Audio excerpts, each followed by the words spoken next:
Now, looking at the McLaren 570S Spider Unleashed event and doing a blueprint run with the Dodge Viper GTS. Now, if you've watched the 4GT video, the Dodge Viper is actually very similar to that in terms of the weird handling system that it's got. And that is to say that it doesn't handle well. But it doesn't handle well if you try and drift with the car too much, or if you try and do sharp corners with it. It does handle well if you feather the steering by tapping the stick and releasing the accelerator as you're doing that. So this is one of those cars that really benefits from using the manual acceleration, I found. But yeah, like I said here, I'm just going to go through it with my version of the car, which is 3000 rating. But hopefully you get to see like that it is perfectly, like, it is not the worst difficult time. It's just a case of, if you're having trouble with this car, it might be just down to like trouble with the car more so than with the time here. So yeah, I'm just using like as few jumps and fancy stuff as possible. Just here I make use of that boost just to have a perfect nitro to turn and keep the car's max speed.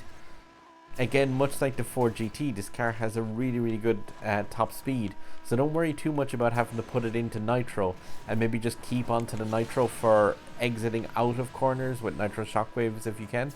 But yeah, like, if you're already traveling at 217 miles an hour as a cruising speed, don't worry about bringing the car up an extra couple of miles an hour if you're going to make it unstable or so. And yeah, like I said, with the car tuned up to that 3000 level, obviously it's above the rating where that track is kind of, it's not the most difficult of runs, but at the same time you can see like there's with 5 seconds to spare, so easily with that car at the 2500 rating and possibly below that somewhat, you should be able to do that as well.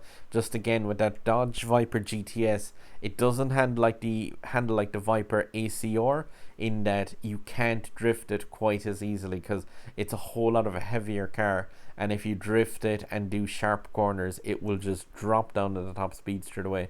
So just try and get up to that cruising speed.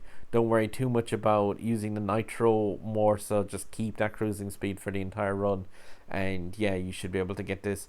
Yeah, I'm gonna keep these short and sweet enough because I have to do a load of other blueprint runs and I'm gonna throw them up. But if you've got any car specific questions, drop them down below in the comments and I'll get back to them straight away. Or if you were able to do this with like a kind of sub 2k rated version of this car, it'd be really cool to see. And yeah, like I say guys, if these videos help you out at all, there's a sub button over my head here. There's indie videos at that side on a playlist where I like to mess around and do stuff that's not Asphalt, and there's a random video here for my channel that the algorithms thinks you might find useful. Okay, I'll leave it at that, and yeah, happy hunting those blueprints, guys. Let's see, how's my car, dude? 26 to go. Cool. Okay, see you in the next one.